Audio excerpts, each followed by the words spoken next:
Bismillah. Assalamualaikum warahmatullahi wabarakatuh. Innal hamdalillah nahmaduhu wa nasta'inuhu wa nastaghfiruh wa na'udzu billahi min syururi anfusina wa sayyiati a'malina. Man yahdihillahu fala mudhillalah wa man yudlil fala hadiyalah wa ashhadu an la ilaha illallah wahdahu la syarikalah wa ashhadu anna Muhammadan abduhu wa rasuluh. Ya ayyuhalladzina amanu taqullaha haqqa tuqatihi wa la tamutunna illa wa antum muslimun. Amma ba'du, fa inna asbaqal hadisi kitabullah wa khairal hadi hadi Muhammadin sallallahu alaihi wasallam wa syarral umuri muhdasatuha wa kulla muhdasatin bid'ah wa kulla bid'atin dhalalah wa kulla dhalalatin finnar. Ikhwan wa akhawati fillah, bapak-bapak, ibu-ibu, kaum muslimin dan muslimah, jamaah majelis taklim Masjid Amirah yang semoga dimuliakan oleh Allah Subhanahu wa taala. Kepada segenap pengurus takmir dan yayasan Masjid Namirah yang semoga dirahmati oleh Allah Subhanahu wa taala, khususnya kepada keluarga besar Bapak Haji Helmi Reza beserta keluarga, semoga Allah memberikan kemudahan dalam perjalanan safar beliau dan semoga Allah turunkan berkah pada usaha beliau.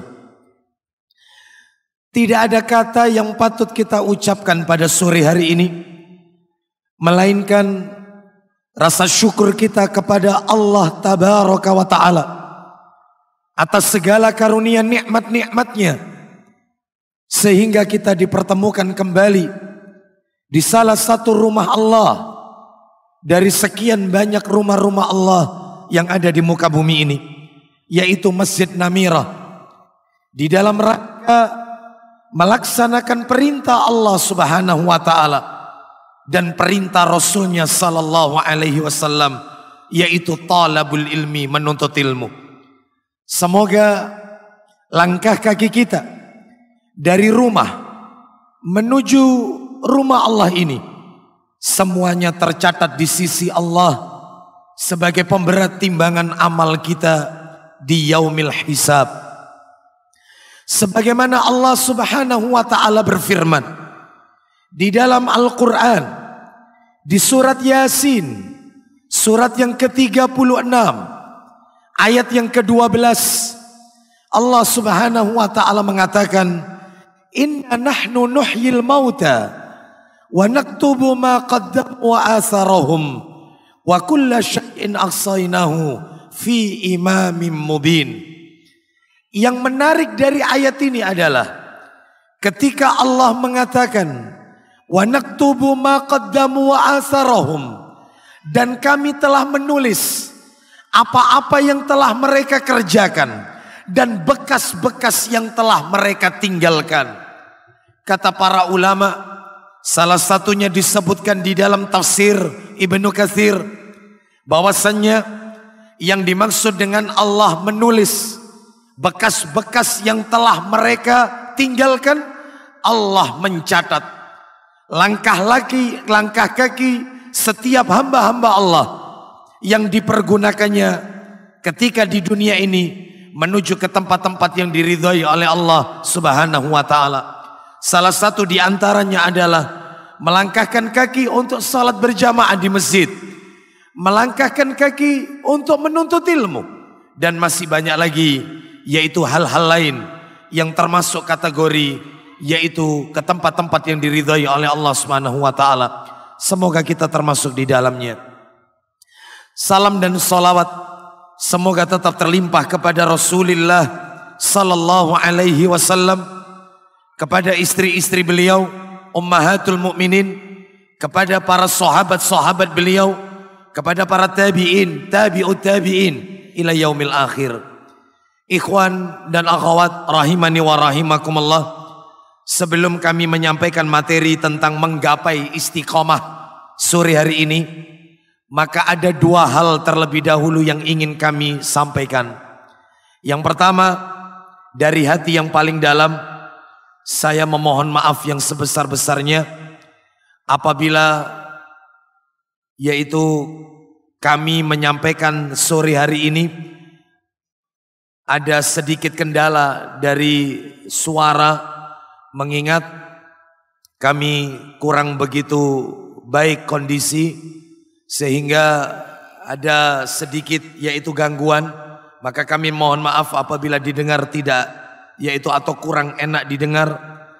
Lalu kemudian yang kedua, kami menghimbau kepada para jamaah yang masih berada di sisi yaitu kanan dan kiri Masjid Namirah untuk mendekat, lantaran Rasulullah sallallahu alaihi wasallam mengingatkan tentang keistimewaan orang-orang yang mendekati atau duduk di bagian terdepan di majelis ilmu. Mana dalilnya? Silakan dibuka Sahih Muslim hadis yang ke-2038. Mari kita dengarkan terlebih dahulu hadis ini tentang keutamaan orang-orang yang ketika menuntut ilmu mereka berada di barisan atau di bagian yang terdepan atau maju ke depan. Nah, hadis Muslim hadis yang ke-2038.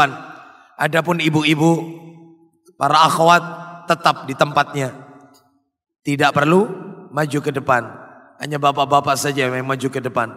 Taib, kita dengarkan bersama-sama bagaimana sabda Nabi sallallahu alaihi wasallam terkait dengan masalah ini. Silakan. 2038. Silakan.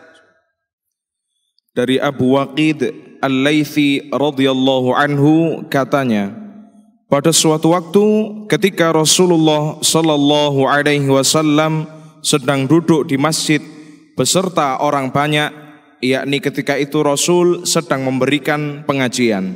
Ketika Nabi sallallahu alaihi wasallam memberikan kajian kepada para sahabat-sahabatnya, lalu apa yang terjadi? Datanglah 3 orang. Silakan. Tiba-tiba datang 3 orang serombongan. Lanjut. Yang 2 orang mendatangi Rasulullah sallallahu alaihi wasallam. Yang satu, sedang yang seorang lagi terus pergi begitu saja. Lalu kemudian apa yang terjadi? Seorang di antara yang berdua tersebut mencari-cari tempat lowong di dalam halaqah atau kelompok tersebut. Nah, dari 2 orang yang masuk ke dalam masjid majelisnya Rasulullah sallallahu alaihi wasallam tersebut, yang 1 orang itu duduk terdepan. Dia mencari tempat yang kosong di depan sehingga dia mendekati Rasulullah sallallahu alaihi wasallam. Sedang yang 1 lagi, silakan. Dan yang seorang lagi mencari-cari tempat dan duduk di bagian belakang. Nah, karena dia merasa di depan sudah penuh, maka dia duduk sedapatnya, yaitu dia duduk di belakang. Karena dia malu merangkai pundak orang, sehingga dia duduk sedapatnya. Tetapi yang 1 lagi berbeda. Silakan. Dan orang yang ketiga pergi saja kembali. Karena dilihat tempat parkirnya penuh, karena dilihat jamaahnya sudah penuh, itu dia cuma dilihat dari luar. Saya nggak dapat tempat ini, lebih baik saya pulang saja. Dia pulang. Dia tidak datang di majelis ilmu itu karena dia merasa jamaah sudah penuh, parkir pun juga susah. Lalu apa yang terjadi? Ini Nabi ketika berada di majelis ilmu, Nabi menjelaskan tentang 3 orang tersebut. Yang 2 orang masih di masjid, yang 1 sudah pulang. Apa kata Nabi tentang 3 orang ini? Silakan. Setelah Rasulullah sallallahu alaihi wasallam selesai memberikan kajian, lalu beliau kemudian bersabda, apa kata Nabi menjelaskan tentang 3 orang setelah kajian selesai? Apa kata Nabi? Perhatikanlah, kuberitahukan kepada kalian semua tentang orang yang bertiga tersebut. Lanjut. Satu di antara mereka mencari tempat di sisi Allah Subhanahu wa taala. Lalu maka Allah melapangkan tempat baginya. Yang pertama, dia mencari tempat yang kosong sampai dia berada di bagian yang terdepan, maka kelak di hari kiamat hamba ini akan dilapangkan oleh Allah dalam rangka menuju surganya Allah Subhanahu wa taala. Subhanallah. Lalu orang yang kedua, silakan. Orang yang kedua malu-malu, maka Allah pun malu kepadanya. Orang yang kedua, dia malu melangkahi pundak orang, dia duduk sedapatnya, maka Allah juga malu kepada orang itu. Apa maksudnya? Allah malu dengan tidak memberikan keutamaan kepada orang tersebut. Allah malu tidak memberikan pahala, ajar kepada hamba tersebut. Subhanallah, orang yang kedua dapat duduk sedapatnya. Sedangkan orang yang ketiga yang pergi begitu saja. Lanjut. Dan orang yang ketiga jelas berpaling, maka Allah pun berpaling daripadanya. Orang yang ketiga berpaling, dia tidak datang di majelis itu, maka di hari kiamat Allah juga berpaling dengan orang itu. Jadi kalau begitu adab dalam majelis ilmu yang lebih utama duduk di bagian mana? Duduk di bagian terdepan, ya. Semakin mendekati yaitu ustadznya atau gurunya dan seterusnya, ya. Tayyib, barakallahu fikum. Semoga kita yang ada di majelis ini mendapatkan keutamaan yang Nabi sebutkan di dalam hadisnya. Allah lapangkan yaitu untuk kita sekalian ketika nanti di yaumul akhir, dan Allah tempatkan kita semua berada di surganya Allah Subhanahu wa taala. Ikhwan dan akhwat rahimani wa rahimakumullah. Sore hari ini materi kita tentang menggapai istiqamah. Menggapai istiqamah. Sebelum kami berbicara panjang lebar tentang masalah ini, maka ada satu hal yang cukup membuat kita sedih. Bahkan kita ketika mendengar hal tersebut, kita prihatin. Misalnya jika kita mendengar saudara-saudara kita yang dulunya dikenal rajin sholat berjamaah di masjid, dia dikenal sebagai orang yang rajin baca Al-Quran, namun sekarang sudah mulai meninggalkan Al-Quran. Dulunya dia terkenal orang yang rajin berjamaah di masjid, tiba-tiba dia mulai meninggalkan masjid. Bahkan mungkin sudah tidak mengerjakan sholat wajib. Waliyadzubillah. Belum lagi ada seseorang da'i atau ustadz, yang kehidupannya mulai berubah. Yang dulunya dia menjadi seorang da'i atau ustadz yang tegar di atas Al-Quran dan As-Sunnah, tiba-tiba dia sudah mulai luntur dan lentur. Dia melakukan perbuatan-perbuatan yang menyimpang dari syariat di dalam rangka yaitu mengikuti hawa nafsunya.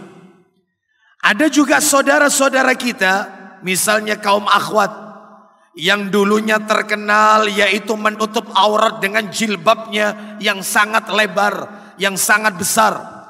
Hari demi hari, pekan berganti pekan, bulan berganti bulan, tiba-tiba jilbabnya semakin mengecil.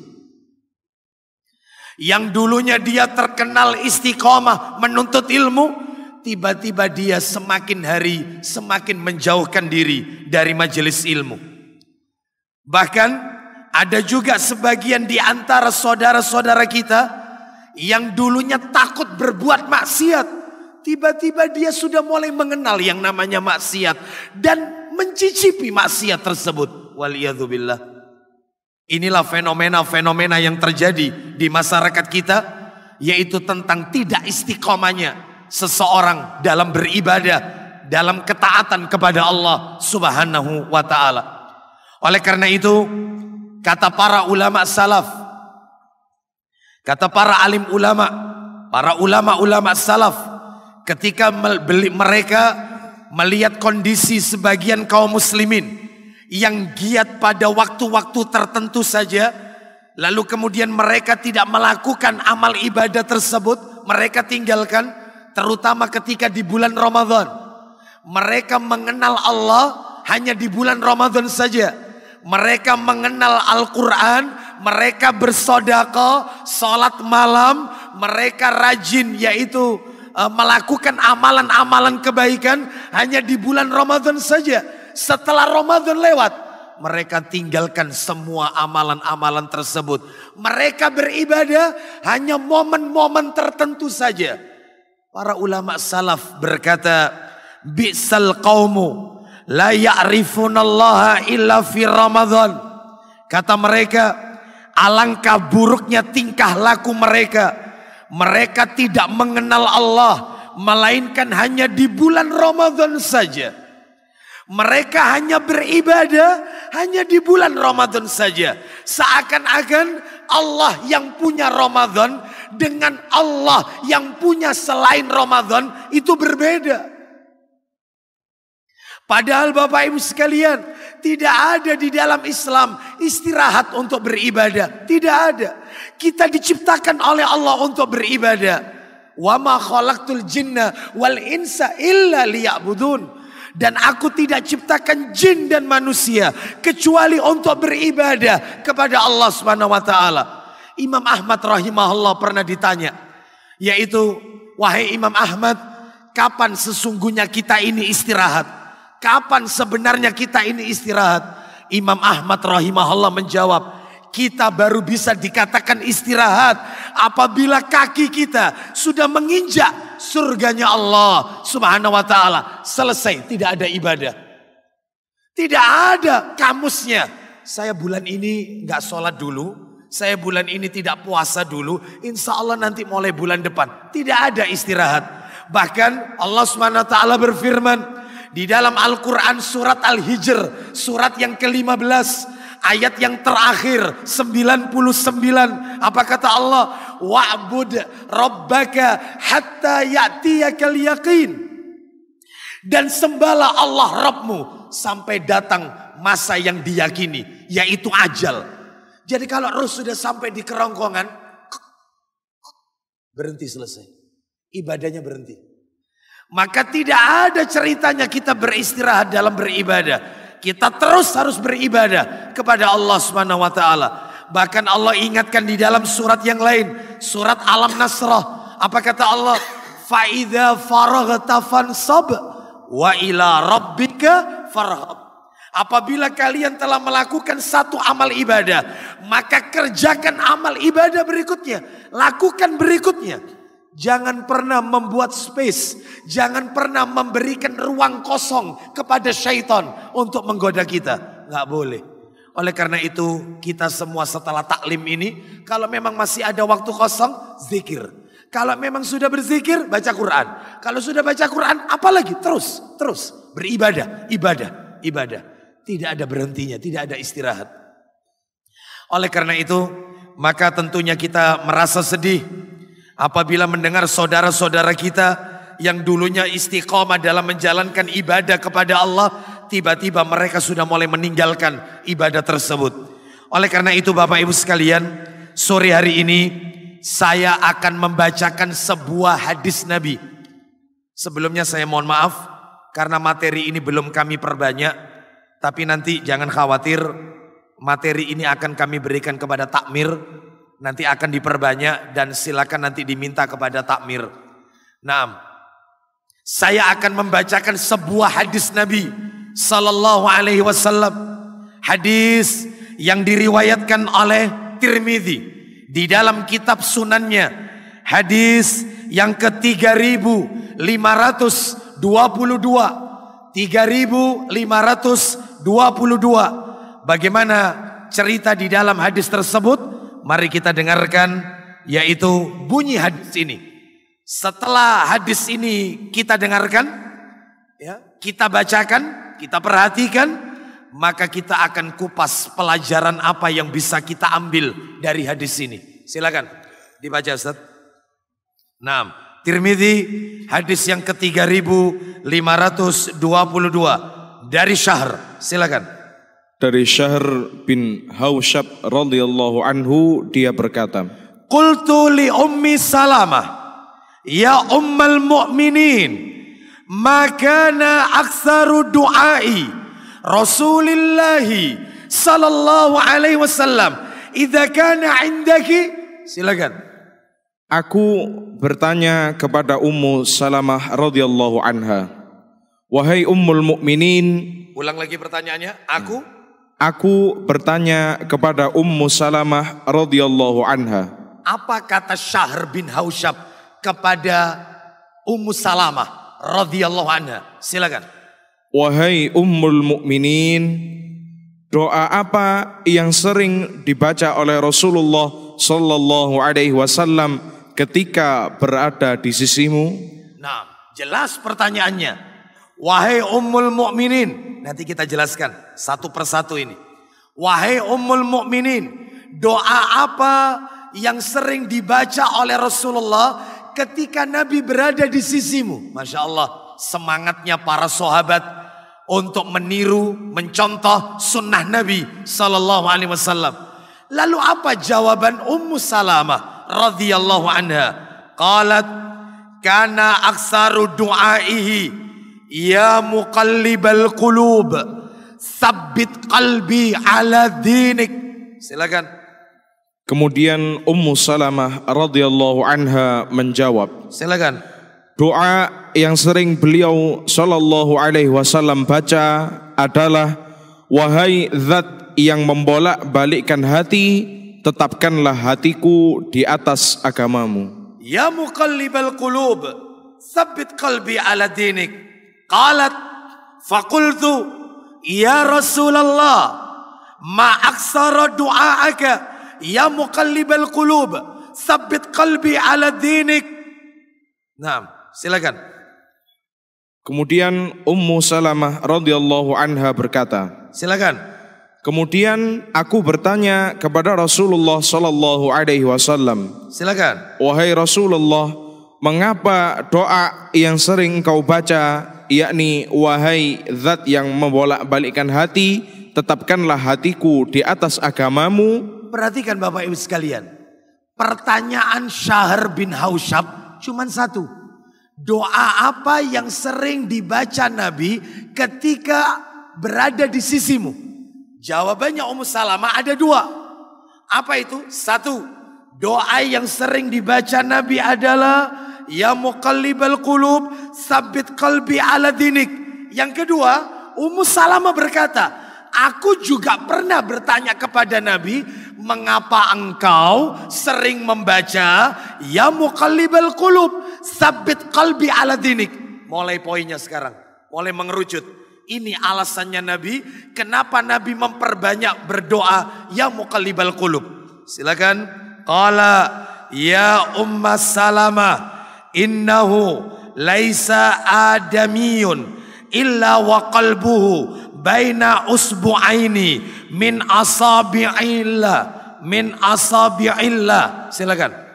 Kemudian beliau sallallahu alaihi wasallam menjawab, ini jawaban Nabi mengapa beliau sering membaca ya muqallibal qulub, tsabbit qalbi ala dinik. Silakan. Wahai Ummu Salamah, sesungguhnya tidak ada seorang manusia pun melainkan hatinya berada di antara kedua jari dari jari-jari Allah Subhanahu wa taala. Kata Nabi, wahai Ummu Salamah, tidak ada satupun hati manusia melainkan hati manusia tersebut berada di antara jari dari jari-jari Allah. Nanti ini juga kita bahas. Apakah Allah punya jari? Naam. Seperti apakah jari Allah? Maka nanti kita akan bahas. Bolehkah kita mentakwil? Bolehkah kita mentakyif? Mempertanyakan bagaimananya? Bolehkah kita mentamsil, menyerupakannya dengan manusia? Nanti kita bahas. Nabi yang katakan, hati manusia berada di antara jari dari jari-jari Allah. Kita bahas nanti. Lalu kemudian, apa yang terjadi? Lanjut. Faman syaa aqama wa man syaa azagha. Silakan. Maka siapa saja yang Allah kehendaki, Allah akan meluruskan hatinya. Dan siapa saja yang Allah kehendaki, maka Allah akan menyimpangkan hatinya dari agama Allah. Naam, hati manusia ada di antara jari-jari Allah. Siapa yang Allah kehendaki dia lurus, akan diluruskan. Siapa yang dikehendaki oleh Allah dia menyimpang, maka Allah akan simpangkan dia dari agama Allah yang lurus. Lalu kemudian ternyata Bapak Ibu, ketika Ummu Salamah menjelaskan akan hal itu kepada Syahr bin Hausyab, rupa-rupanya ada sahabat Nabi namanya Mu'adz bin Jabal radhiyallahu an. Mendengar jawaban Ummu Salamah tersebut radhiyallahu anha, maka Mu'adz bin Jabal radhiyallahu an berdoa kepada Allah, yaitu membaca salah satu firman Allah, Rabbana la tuzigh qulubana ba'da idh hadaitana wa hab lana min ladunka rahmah innaka antal wahhab. Surat apa itu? Surat apa? Ali Imran. Ayatnya ayat berapa itu? Ayat yang keberapa? 8 apa 9? Ya. Baik Bapak Ibu sekalian. Jadi Mu'adz bin Jabal radhiyallahu an membaca ayat tersebut, doa tersebut setelah mendengar penjelasan dari Ummu Salamah radhiyallahu anha. Silakan dibaca. Mu'adz bin Mu'adz, Mu'adz bin Mu'adz maksud saya. Mu'adz bin Mu'adz, bukan Mu'adz bin Jabal. Mu'adz bin Mu'adz. Silakan.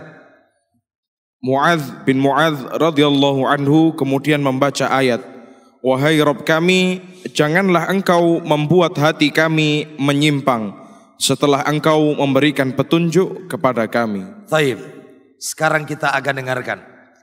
Mari kita pelajari hadis ini. Sebelum kita pelajari hadis ini, saya mau bertanya kepada Bapak Ibu sekalian. 1, diingat-ingat kembali isi hadis tadi. Siapa yang bertanya kepada Ummu Salamah tadi? Namanya siapa orangnya? Syahr bin Hausyab. Baik, pertanyaan saya, apa yang ditanyakan Syahr bin Hausyab kepada Ummu Salamah? Doa apa yang sering dibaca Nabi ketika Nabi berada di sisimu? Nah, pertanyaan saya lagi. Syahr bin Hausyab memanggil Ummu Salamah dengan panggilan apa tadi? Amirul Mukminin? Bukan. Wanita ini. Ya. Masa Amirul Mukminin? Gimana? Ummul Mukminin. Wahai Ummul Mukminin. Baik. Pertanyaan saya lagi, apa jawabannya Ummu Salamah dari pertanyaannya Syahr bin Hausyab? Doa apa yang sering Nabi baca? Jawabannya Ummu Salamah, ya muqallibal qulub, tsabbit qalbi ala dinik. Pertanyaan saya yang terakhir, mengapa Nabi sering membaca ya muqallibal qulub, tsabbit qalbi ala dinik? Kenapa? Karena hati manusia berada di antara jari dari jari-jari Allah. Ya. Siapa yang dikehendaki oleh Allah lurus hatinya, maka dia akan lurus. Siapa yang dikehendaki oleh Allah disimpangkan oleh Allah, maka yaitu dia akan disimpangkan dari agama Allah yang lurus. Bapak Ibu rahimani wa rahimakumullah, hadis ini ada 12 pelajaran yang bisa kita ambil. 12 pelajaran. Apa itu? 1. Yang pertama, di dalam hadis ini dijelaskan tentang Ummul Mukminin. Siapa yang tahu artinya Ummul Mukminin? Ummu, ibu. Mukminin, orang-orang yang beriman.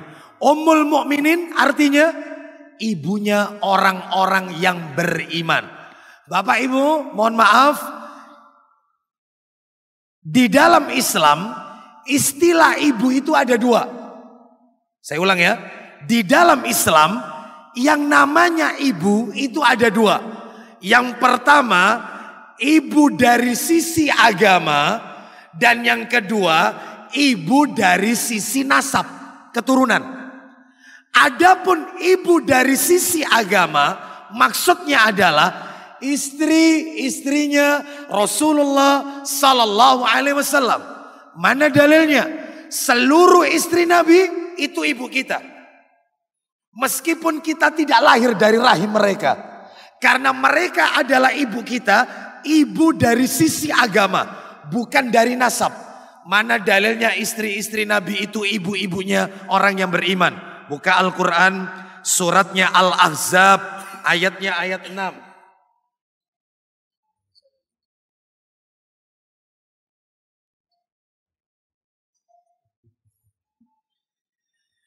Al-Ahzab, ayatnya ayat yang ke-6. Silakan. A'udzu billahi minasy syaithanir rajim. Bismillahirrahmanirrahim. An-nabiyyu awla bil mu'minina min anfusihim wa azwajuhu ummahatuhum wa ulul arhami ba'duhum awla bi ba'din fi kitabillahi minal mu'minina wal muhajirina illa an taf'alu ila awliyaikum ma'rufa kana dhalika fil kitabi mastura. Nabi itu hendaknya lebih utama bagi orang-orang mukmin daripada diri mereka sendiri. Dan istri-istrinya adalah ibu-ibu dari mereka. Nah, istri-istri Nabi Sallallahu Alaihi Wasallam adalah ibu-ibunya orang beriman. Saya tanya sekarang, berarti ibu kita siapa?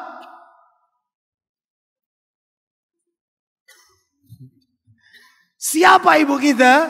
Dari sisi agama, istri-istri Nabi itu ibu kita. Ibu kita adalah istri-istri Nabi. Ya. Jangan dirubah ya. Jangan dirubah. Ibu kita adalah Ummul Mukminin.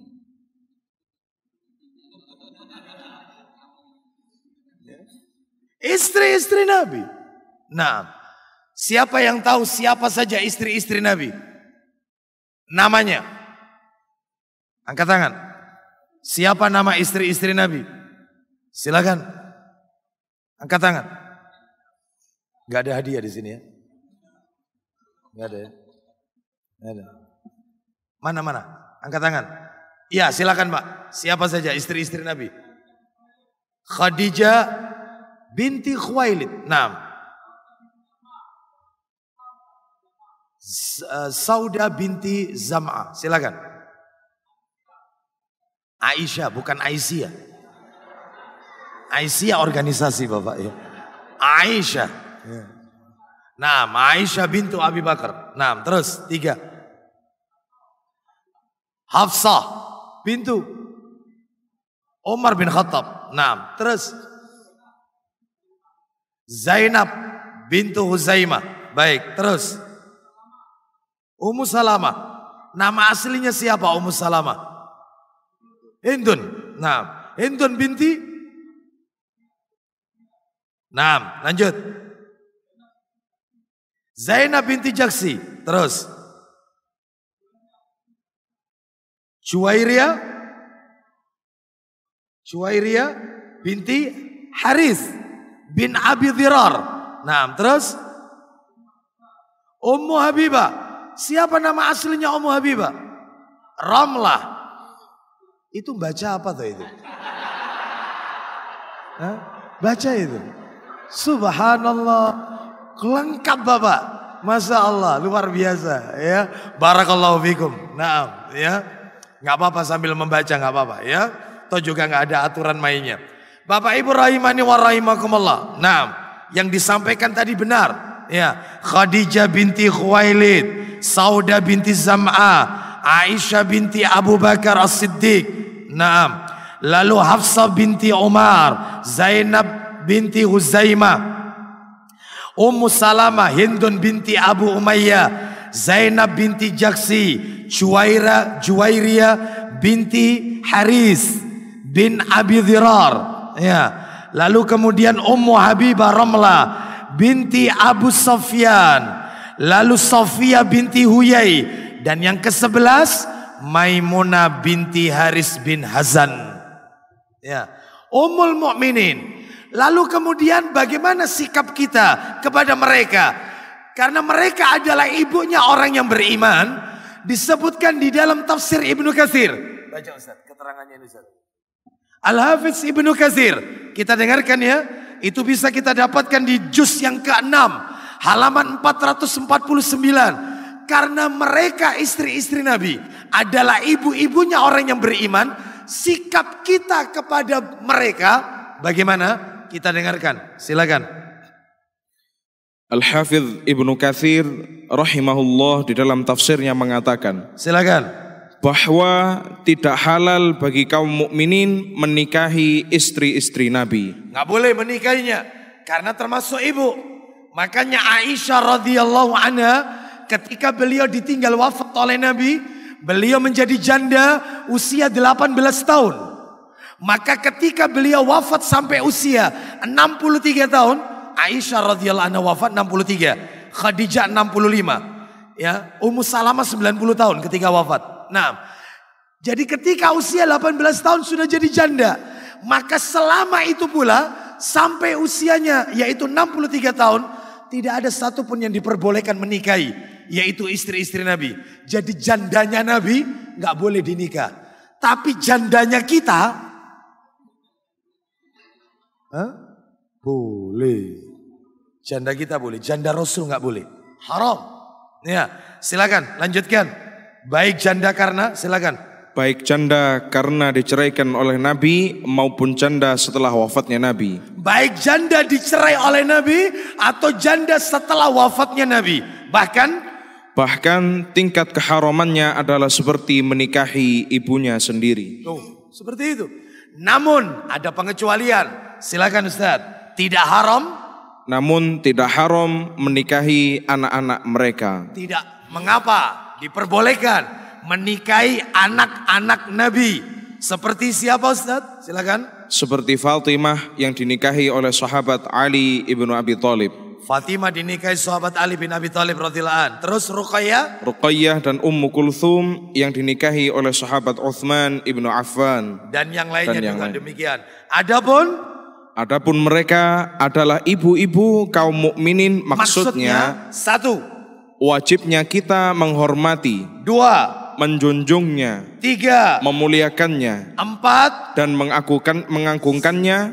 Sebagaimana ibu kandung kita sendiri. Sebagaimana ibu kandung kita sendiri. Nggak boleh dicaci maki, haram. Sebagaimana orang-orang Syiah mencaci maki Aisyah radhiyallahu anha.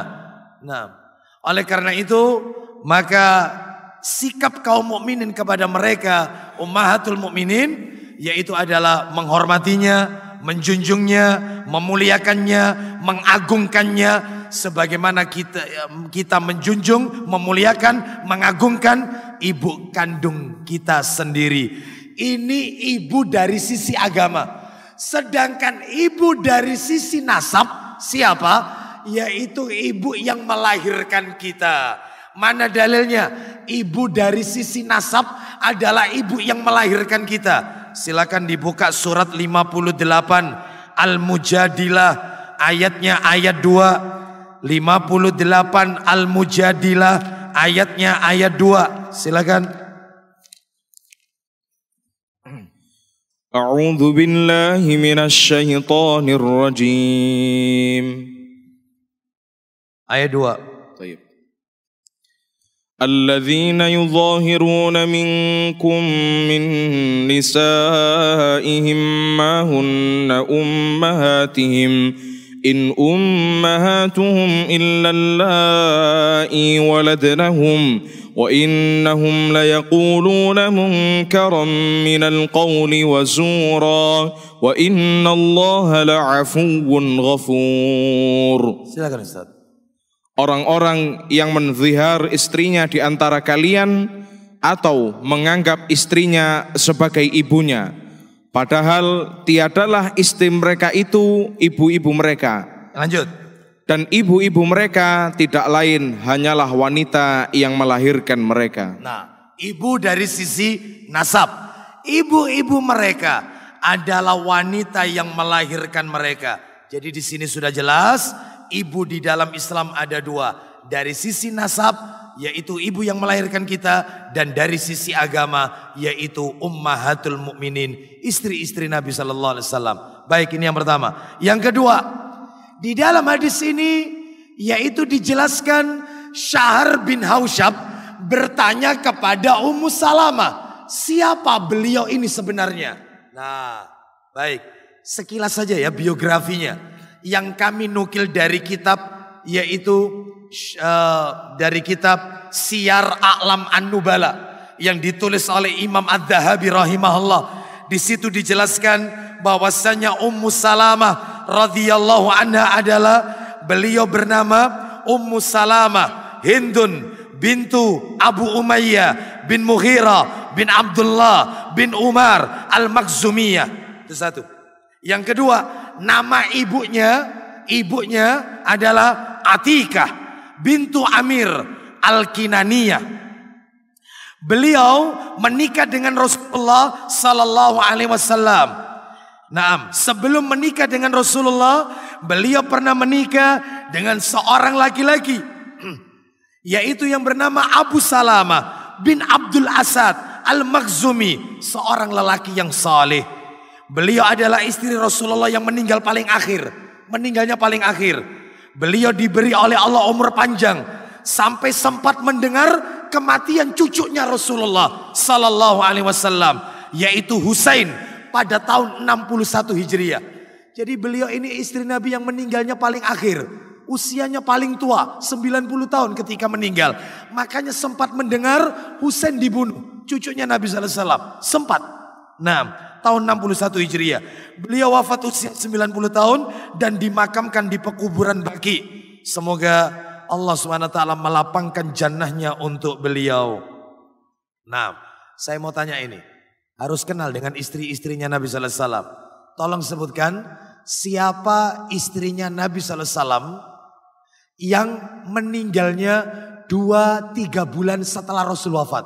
Bahkan Nabi mengatakan, istriku yang akan menyusul aku setelah aku wafat, nah, adalah istriku yang panjang tangannya.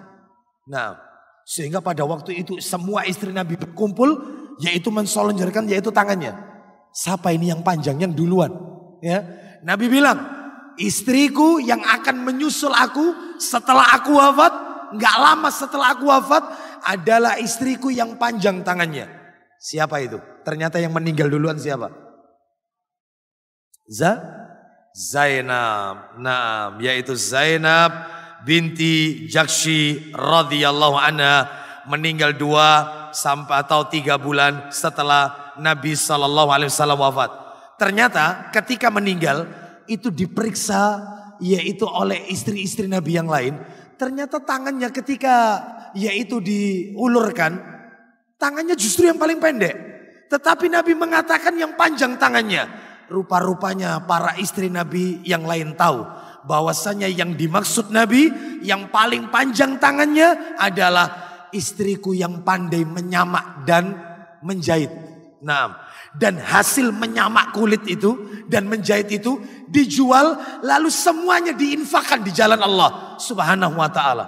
Nah, inilah yaitu ternyata Zainab binti Jakshi radhiyallahu anha. Baik, sekarang kita lanjutkan pembahasan atau pelajaran yang nomor 3.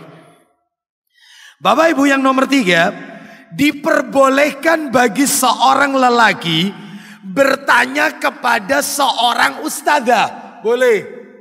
Boleh. Sebagaimana Syahr bin Hausyab radhiyallahu anhu bertanya kepada Ummu Salamah radhiyallahu anha.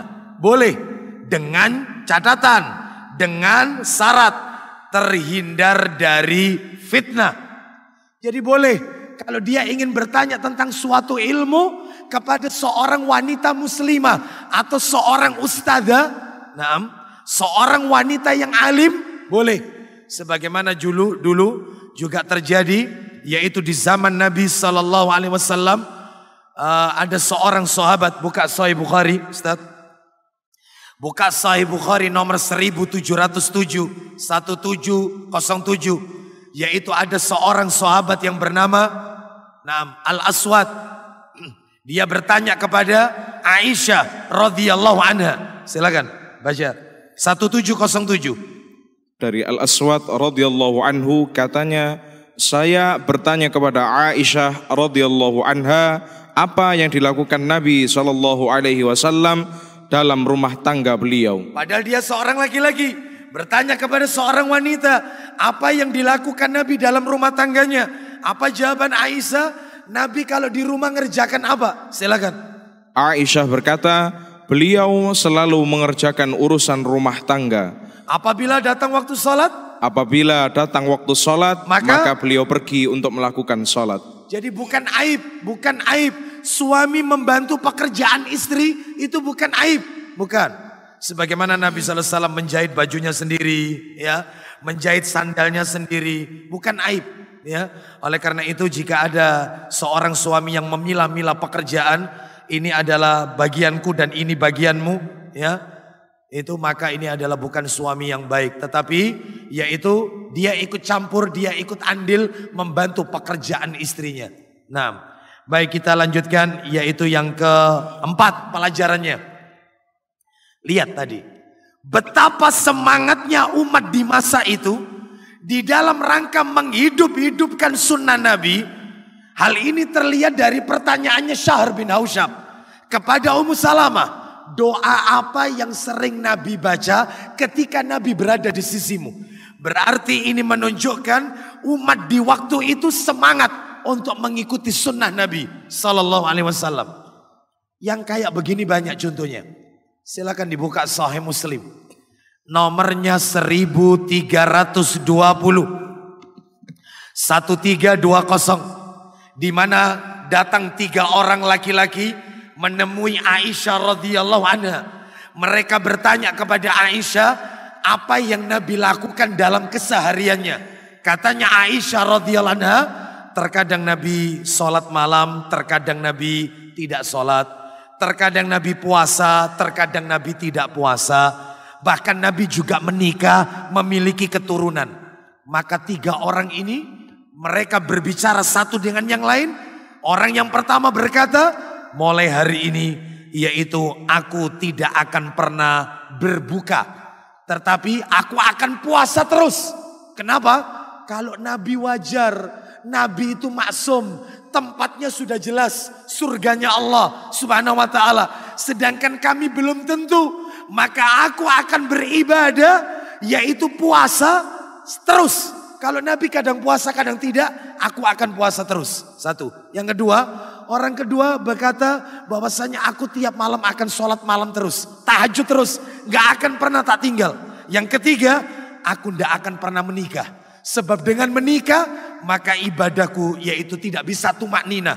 Nah, dengan istri, dengan anak-anak. Kalau Nabi jelas tempatnya surga, sedangkan kita belum tentu. Maka aku bernadar untuk yaitu tidak menikah. Ternyata apa yang mereka nadarkan tersebut, apa yang mereka katakan tersebut terdengar oleh Nabi sallallahu alaihi wasallam. Itu Nabi langsung berkata, apa kata Nabi? Silakan baca 1320. Silakan Ustaz. Dari Anas radhiyallahu anhu katanya, beberapa orang sahabat Nabi sallallahu alaihi wasallam bertanya kepada para istri beliau tentang amal ibadah beliau ketika sedang bersunyi diri. Terus setelah mendapatkan jawaban, maka di antara para sahabat itu ada yang berkata, silakan, aku tidak akan pernah menikah. Aku tidak akan mau menikah. Terus sebagian yang lain berkata, aku tidak akan makan daging. Aku tidak akan makan daging, artinya aku tidak akan berbuka, puasa terus. Terus kan? Dan yang lain berkata, aku tidak akan tidur di atas kasur. Artinya aku tidak akan pernah tidur, aku hidupkan malam itu untuk sholat, beribadah kepada Allah. Ya, setiap malam aku akan hidupkan waktu malamnya. Lanjut. Mendengar ucapan-ucapan para sahabat tersebut, Nabi Shallallahu Alaihi Wasallam serta merta memuji dan menyanjung Allah Jalla wa Ala. Terus, lalu beliau bersabda, apa sabda Nabi? Bagaimanalah cara berpikir mereka? Lanjut. Sehingga mereka berujar begini dan begitu. Lalu kata Nabi, faman lam ya'mal bis sunnati falaisa minni. Silakan. Padahal aku sendiri sholat, aku pun tidur, aku pun berpuasa dan berbuka, dan bahkan aku menikah. Nah, aku sholat, aku tidur, aku berpuasa, terkadang berbuka, aku juga menikah. Lanjutkan. Dan maka barang siapa yang benci kepada cara hidup atau sunnahku, maka dia tidak termasuk golonganku. Siapa yang membenci cara hidupku, membenci sunnahku, maka dia bukan umatku, kata Nabi Sallallahu Alaihi Wasallam. Oleh karena itu ini menunjukkan semangatnya para sahabat di waktu itu untuk mengetahui yaitu sunnah-sunnah Nabi Sallallahu Alaihi Wasallam. Yang kelima, salah satu bukti mencintai Rasulullah adalah dengan mencintai apa yang Nabi cintai. Jadi kalau kita mengaku cinta kepada Rasul, maka jangan sekedar pengakuan, jangan sekedar klaim, tetapi harus dibuktikan. Bagaimana cara membuktikannya? Cintai apa yang dicintai Nabi, sukai apa yang disukai Nabi. Nah, salah satunya lihat pertanyaannya Syahr bin Hausab tadi. Wahai Ummul Mukminin, Ummu Salamah, doa apa yang sering Nabi baca, yaitu ketika beliau ada di sisimu. Berarti doa itu disukai oleh Nabi, karena sering dibaca Nabi. Saking pengen taunya apa yang disukai Nabi dalam masalah doa, itu pun ditanyakan oleh para sahabat. Lalu Ummu Salamah menjawab, ya muqallibal qulub tadi. Nah, berarti Bapak Ibu sekalian, kita kalau mengaku cinta kepada Nabi, cintai apa yang dicintai Nabi, sukai apa yang disukai Nabi. Apa saja itu? Contoh, misalnya dari hal makanan. Makanan yang disukai Nabi itu apa? Kalau mengaku cinta kepada Nabi, maka kita harus mencintai, menyukai apa yang disukai Nabi. Misalnya dalam hal makanan, Nabi Sallallahu Alaihi Wasallam menyukai daging kambing. Ya. Ini ya, khususnya bagian paha. Ya, ada di sini yang nggak suka daging kambing. Ya, ada itu. Nah, ya, loh Ustadz, ini beda loh Ustadz. Ini tidak sukanya itu karena untuk kesehatan Ustadz. Ya, karena apa? Karena tidak boleh mengkonsumsi itu, khawatirnya nanti akan terjadi madharat yang lain dan seterusnya dari sisi kesehatan. Ya, maka lain soal itu. Tetapi ada orang itu yang tidak mau sama sekali daging kambing, bukan karena faktor kesehatan. Maka mari kita lihat, kita dengarkan dalam riwayat Abu Dawud nomornya 3780 dari Abdullah bin Mas'ud radhiyallahu anhu, dia berkata, kana ahabul uraqi ila Rasulillahi sallallahu alaihi wasallam uraqash syati. Nah, daging yang paling disukai oleh Rasulullah adalah daging kambing. Coba. Contoh lagi, makanan yang disukai Nabi. Nabi menyukai labu. Tahu labu? Apa labu itu? Walu itu ya? Itu baik itu labu apa ini? Ada labu yang putih ada ya? Ada yang kuning ada ya? Labu. Ya. Mana dalilnya?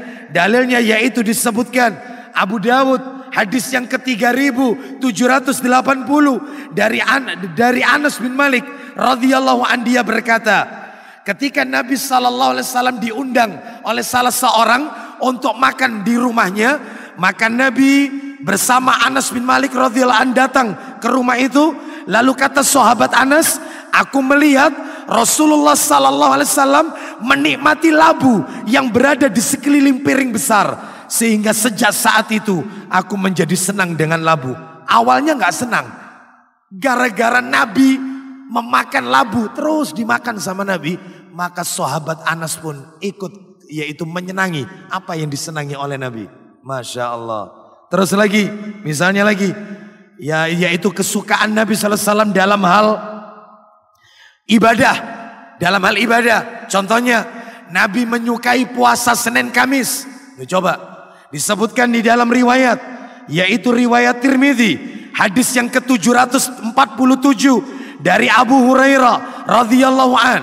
Dia berkata, Nabi sallallahu alaihi wasallam bersabda, tu'radul a'malu yaumal isnaini wal khamis fa uhibbu an yu'radu amali wa ana shaim.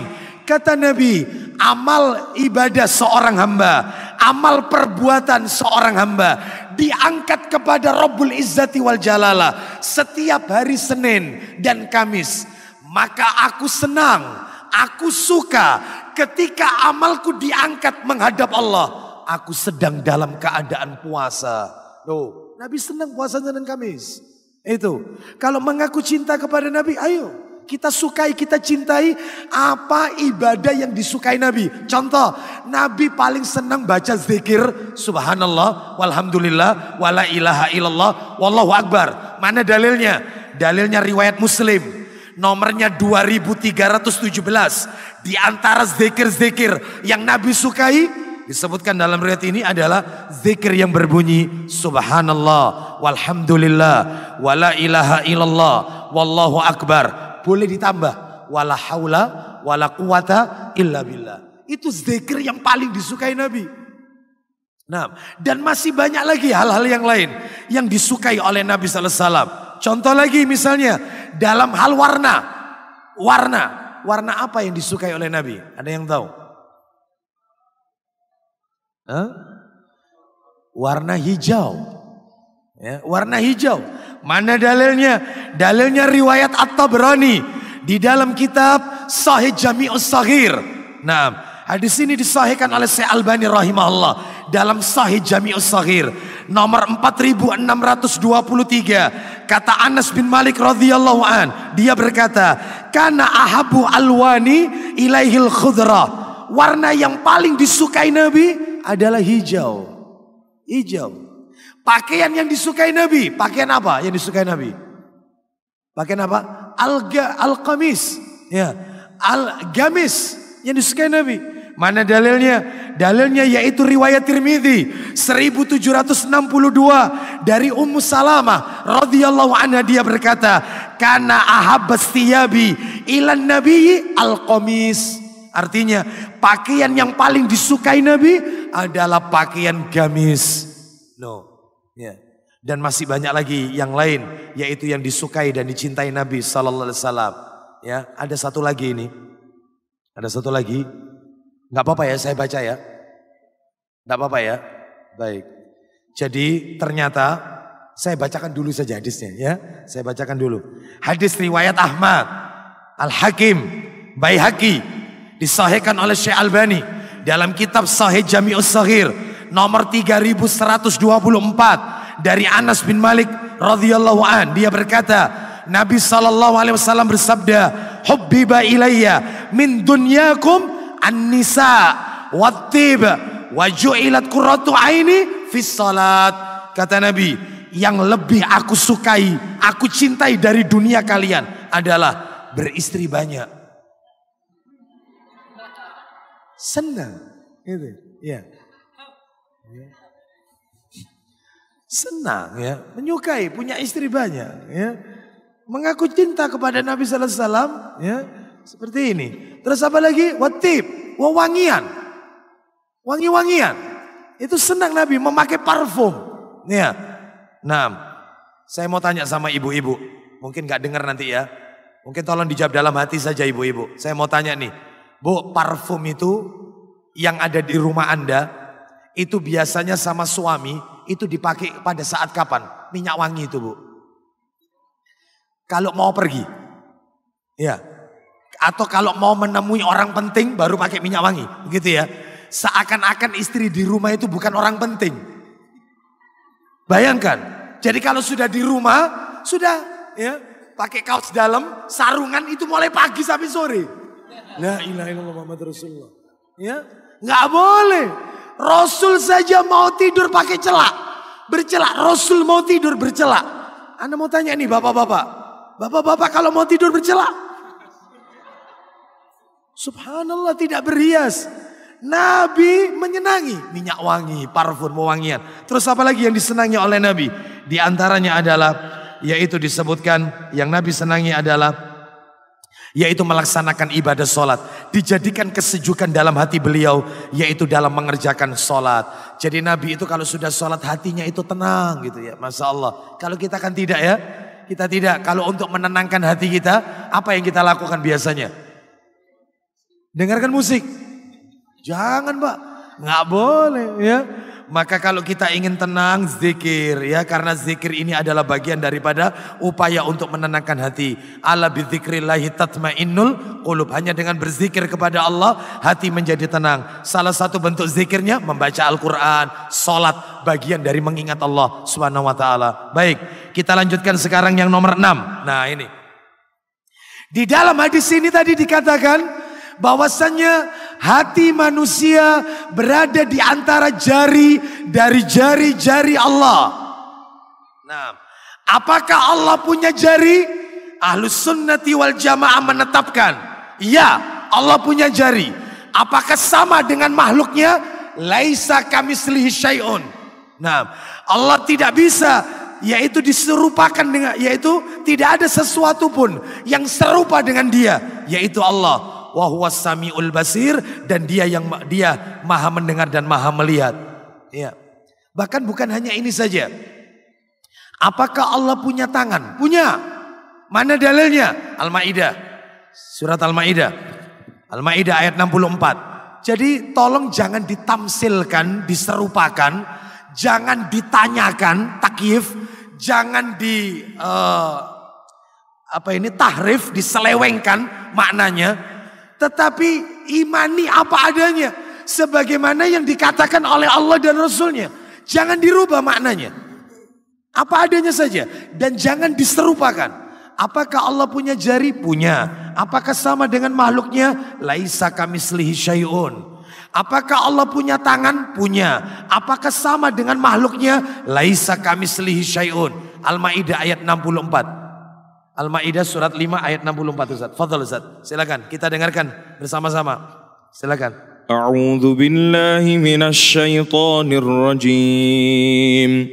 Wa qalatil yahudu yadullahi maghlulah ghullat aydihim wa lu'inu bima qalu bal yadahu mabsutatan yunfiqu kayfa yasha' وَلَيَزِيدَنَّ كَثِيرًا مِّنْهُمْ مَا أُنزِلَ إِلَيْكَ مِنْ رَبِّكَ طُغْيَانًا وَكُفْرًا وَأَلْقَيْنَا بَيْنَهُمُ الْعَدَاوَةَ وَالْبَغْضَاءَ إِلَى يَوْمِ الْقِيَامَةِ كُلَّمَا أَوْقَدُوا نَارًا لِلْحَرْبِ أَطْفَأَهَا اللَّهُ وَيَسْعَوْنَ فِي الْأَرْضِ فَسَادًا وَاللَّهُ لَا يُحِبُّ الْمُفْسِدِينَ. Apa kata orang Yahudi? Orang-orang Yahudi berkata, tangan Allah terbelenggu. Orang Yahudi berkata tangan Allah terbelenggu. Tetapi sebenarnya tangan merekalah yang dibelenggu. Nah, apakah Allah punya tangan? Ya, kita imani. Apakah sama dengan makhluknya? Yaitu kita katakan laisa kamitslihi syai'. Bahkan ada riwayat yang mengatakan kedua tangan Allah itu kanan. Sudah, jangan dibayangin ya. Jangan dibayangin, jangan ditanyakan, jangan diserupakan, jangan. Kedua tangan Allah kanan. Ada riwayatnya. Apakah Allah punya betis? Punya. Sebagaimana disebutkan dalam hadis, kitabnya ada.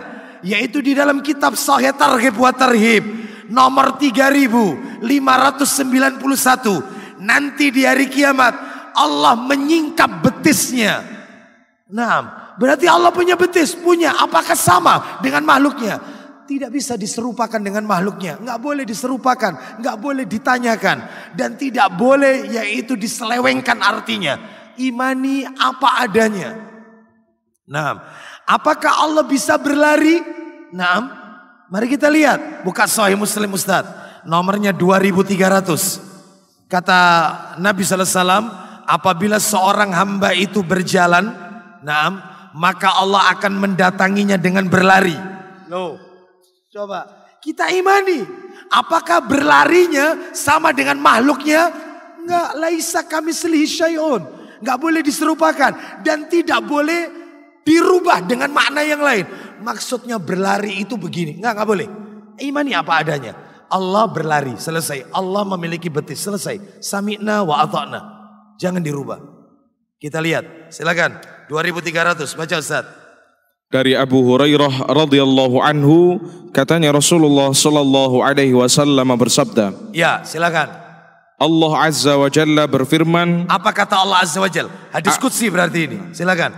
Aku senantiasa menurut prasangka hambaku kepadaku. Lanjut.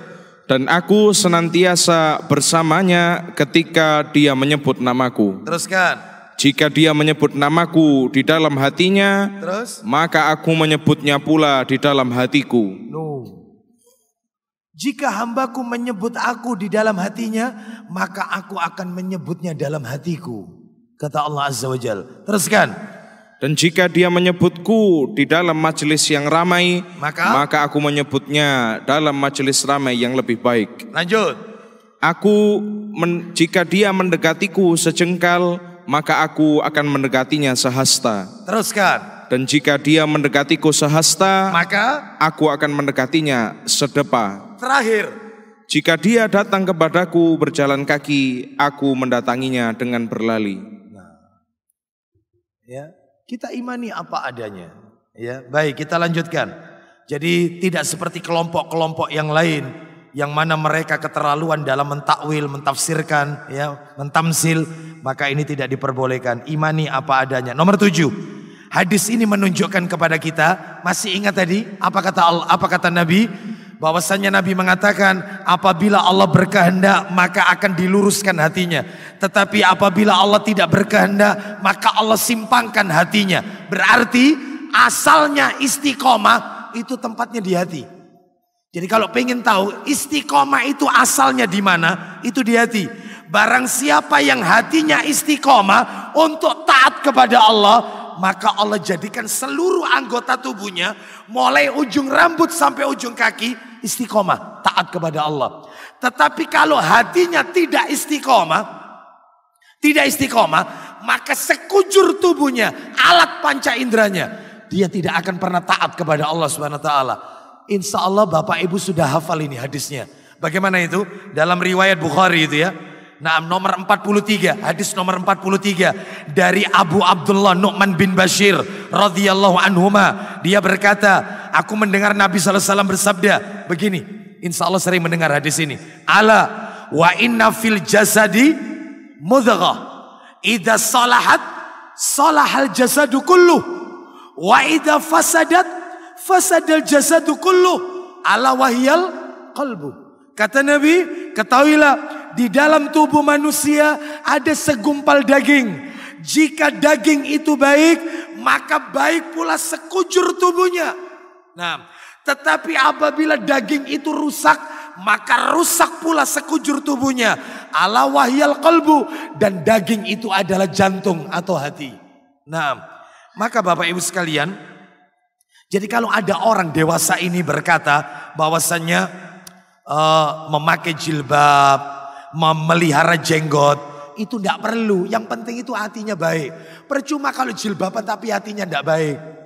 Ya, percuma jenggotan panjang, tetapi dia nggak baik orangnya, dengan tetangga nggak baik. Ada nggak orang yang berkata demikian? Percuma dia rajin taklim, wong dia nggak hatinya nggak baik. Yang penting orang itu hatinya baik. Kalau dia mengatakan, buat apa jilbaban syar'i? Buat apa memakai jilbab? Nah, lebih baik itu hatinya. Yang penting Allah melihat itu hatinya, bukan fisiknya, zahirnya. Baik, jawabannya begini. Untuk orang seperti ini ada jawabannya. Apa jawabannya? Katanya para ulama begini. Seandainya hati Anda itu lurus, hati Anda itu baik.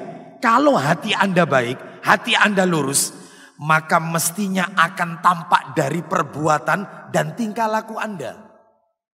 Seperti itu. Namun sayangnya perbuatan orang tersebut justru menyalahi perintah Allah dan Rasulnya. Kalau memang hatinya baik, mestinya dia menutup aurat. Seperti itu. Ya, justru tidak. Yaitu dia malah menentang syariat. Tidak menutup aurat. Berarti hatinya rusak. Seperti itu. Sebaliknya, kalau ada orang menutup aurat tetapi hatinya rusak, maka dalam hal ini adalah dia tidak baik dengan orang lain, maka hatinya yang perlu diperbaiki. Nah, bukan jilbabnya, nah, bukan penampilan luarnya, hatinya yang perlu diperbaiki. Oleh karena itu intinya istiqomah itu ada di hati. Sampai-sampai Nabi berkata demikian. Dalam riwayat Ahmad, Nabi mengatakan demikian. La yastaqimu imanu abdin hatta yastaqima qalbuh. Iman seseorang tidak akan pernah lurus sampai hatinya lurus. Jadi kalau hatinya lurus, imannya lurus. Hatinya bengkok, imannya bengkok. Semua dari hatinya.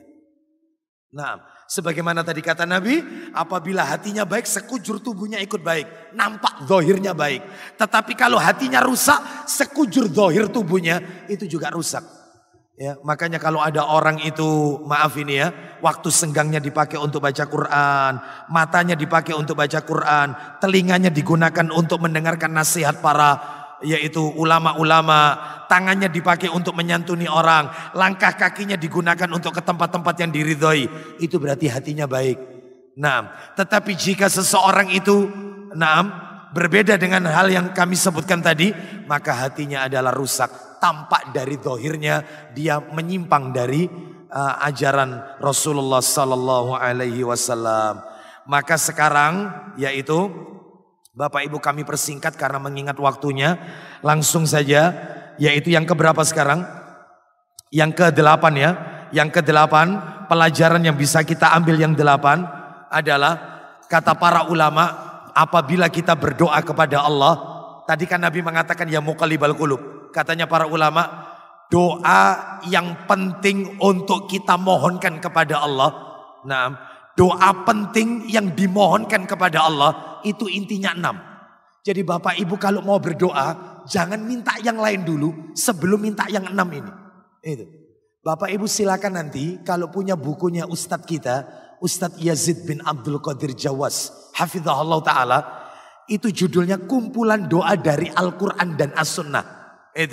Itu pada halaman yang ke halaman 9 dan 10 itu dikatakan, kalau kita ingin berdoa kepada Allah, mintalah 6 perkara. Ini yang penting. Jangan minta yang lain dulu sebelum 6 ini. Setelah 6 ini kita minta, baru silakan minta yang lain. 6 ini yang utama. Orang itu kalau memohon, 6 ini yang paling utama. Apa itu? 1. Jadi kalau mau berdoa, ini rukunnya ini. Rukunnya. Yang pertama, minta hidayah kepada Allah SWT. Agar berada lurus di atas, yaitu al-haq. Minta hidayah taufik kepada Allah Subhanahu wa taala agar dia selalu lurus dalam beribadah ini, lurus dalam beragama. Bagaimana doanya? Orang kalau minta hidayah, lafadznya bunyinya bagaimana?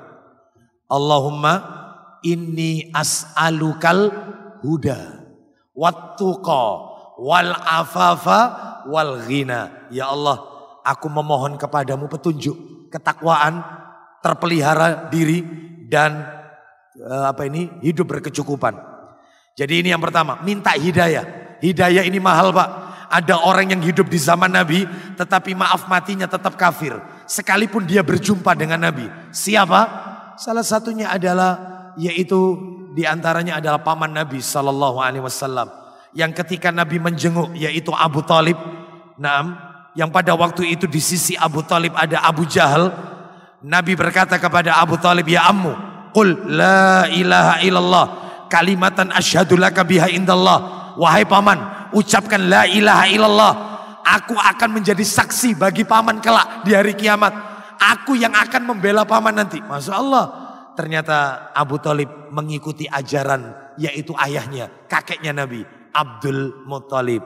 Nah, apa ajarannya? Mereka mengimani tauhid rububiyah, tetapi mereka cacat tauhid uluhiyahnya.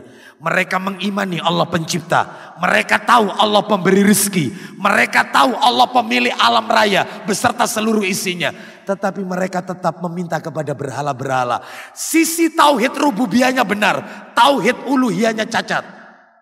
Nah, maka orang yang seperti ini dia tidak bisa yaitu masuk ke dalam surganya Allah Subhanahu wa taala lantaran yaitu tauhidnya cacat. Makanya Nabi ketika ditanya oleh Abbas ini pamannya Nabi juga, ya, ditanya, "Wahai Rasulullah, apa yang kau lakukan nanti di hari kiamat atas pembelaan pamanmu ketika hidup di dunia?" Dia yang membela engkau. Apa yang kau lakukan? Katanya Nabi SAW. Buka Ustaz. Sahih Muslim Ustaz. Sahih Muslim dibuka. Nomornya 162 Ustaz. Nomornya 162, 163. Posisinya sebelah kiri. Silakan dibuka. Apa katanya Abbas? Silakan Ustaz. Berarti nomor 62. Nomor 62 Pak. Bukan 162, nomor 62 dan 63. Posisinya sebelah kiri. Ya itu, betul. Silakan.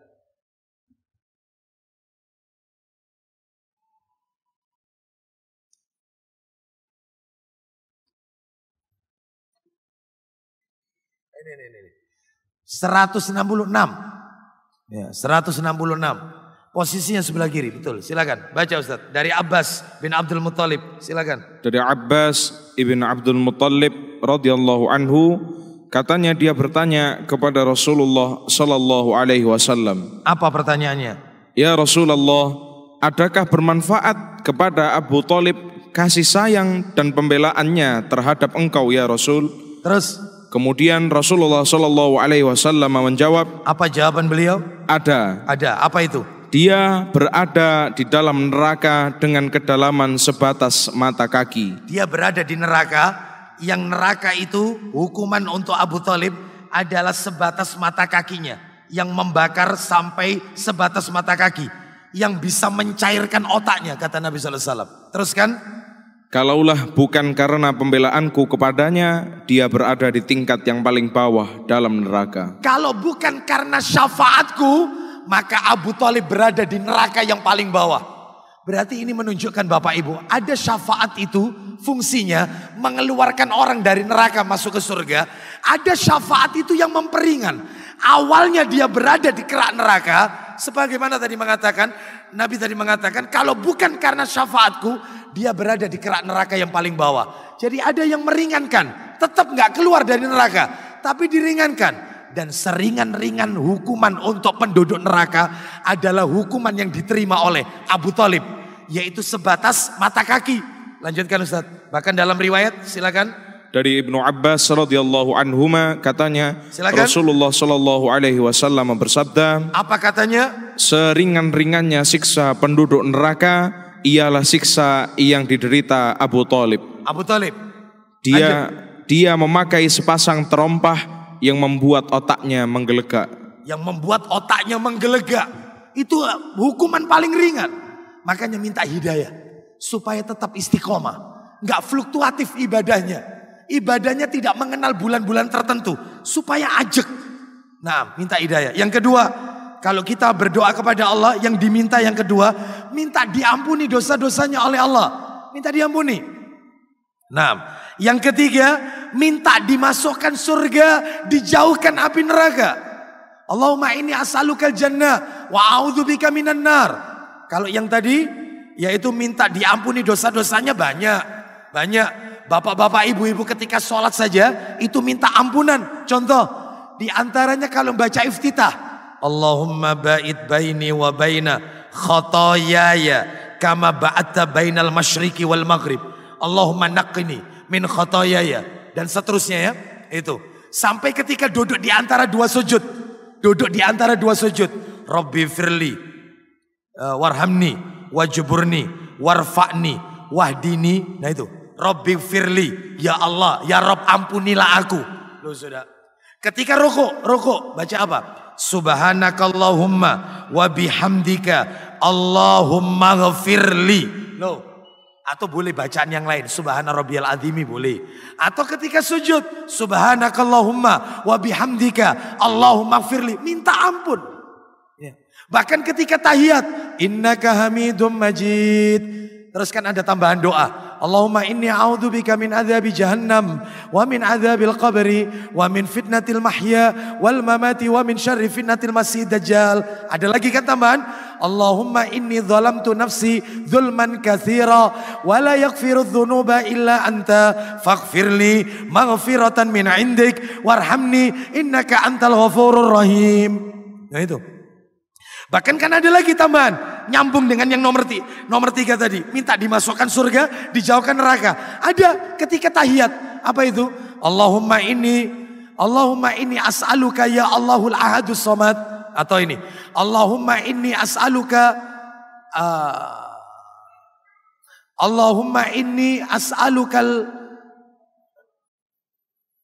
gimana itu ya? Atau somad alladzi lam yalid walam yulad walam yakul lahu kufuwan ahad. Terus antaghfira lidzunubi innaka antal ghafurur rahim. Allahumma inni as'aluka bagaimana itu ya? Intinya subhanallah. Intinya di tengah-tengahnya itu begini doanya. Allahumma inni as'alukal jannah wa a'udzubika minan nar. Nah, jadi ini menunjukkan minta dimasukkan surga, dijauhkan dari neraka. Lalu kemudian yang keempat, memohon kepada Allah keselamatan dunia dan akhirat. Bapak ibu kalau zikir pagi petang pasti baca itu. Allahumma inni as'alukal afiyata fid dunya wal akhirah. Allahumma inni as'alukal afiyata fi dini wa dunyaya wa ahli wa mali. Dan seterusnya kan. Zikir pagi petang. Itu minta keselamatan dunia akhirat. Nomor 5, memohon kepada Allah agar hatinya ditetapkan di atas agama Allah. Yang tadi, ya muqallibal qulub, supaya ditetapkan hatinya. Ya muqallibal qulub, tsabbit qalbi ala dinik. Atau misalnya, Allahumma musarrifal qulub, sarrif anni ala ta'atik. Itu sama saja. Yang keenam terakhir, meminta kepada Allah agar ditetapkan nikmat Islam, nikmat sunnah. Nah, dan diselamatkan dari azab murkanya Allah Subhanahu wa taala. Bagaimana doanya? Doanya Allahumma inni as'aluka imanan la yartad. Ya Allah, aku memohon kepada Allah iman yang tidak akan pernah yaitu lenyap, atau iman yang tidak akan pernah berubah menjadi murtad. Nah, wa na'iman la yanfad, nikmat yang tidak akan pernah lenyap. Nah, itu. Terus wa murafaqata Muhammadin sallallahu alaihi wasallam fi a'la jannatil khuldi, dan aku memohon agar dapat menyertai Nabi Muhammad sallallahu alaihi wasallam di surga yang tertinggi dan kekal selama-lamanya. Bapak Ibu sekalian rahimani wa rahimakumullah, ini sebenarnya masih panjang, namun mengingat waktunya menjelang maghrib, maka masih ada satu lagi kiat-kiat merealisasikan istiqomah. Bagaimana orang itu supaya bisa istiqomah? Itu bagaimana? Itu ada kiat-kiatnya sebenarnya. Nah, mengingat waktunya ini tidak cukup. Insya Allah nanti akan kami sampaikan pada kajian-kajian berikutnya. Tolong saya diingatkan, masih tinggal satu materi lagi ini. Nah, tetapi ini juga panjang. Kiat-kiat merealisasikan istiqomah ada yaitu 8 poin. Ada 8 kiat-kiat supaya kita bisa ajak beribadah. Tidak naik turun, tidak fluktuatif. Demikian apa yang bisa kami sampaikan. Semoga sedikit menjadi tambahan ilmu yang bermanfaat. Mudah-mudahan Allah jadikan kita orang-orang yang istiqomah di atas Al-Quran dan Sunnah Nabi Sallallahu Alaihi Wasallam. Dan semoga Allah memberikan kemudahan-kemudahan kita dalam beribadah kepada Allah. Dan semoga Allah Subhanahu Wa Taala menjadikan kita dan anak keturunan kita sebagai yaitu penduduk surganya Allah Subhanahu wa taala. Demikian persiapan kita untuk melaksanakan salat maghrib. Mohon maaf, kita tutup. Wassallallahu ala nabiyyina wa ala alihi washabihi wasallam. Subhanakallahumma wa bihamdika asyhadu an la ilaha illa anta astaghfiruka wa atubu ilaik. Wa akhiru da'wana anilhamdulillahi rabbil alamin. Assalamualaikum warahmatullahi wabarakatuh.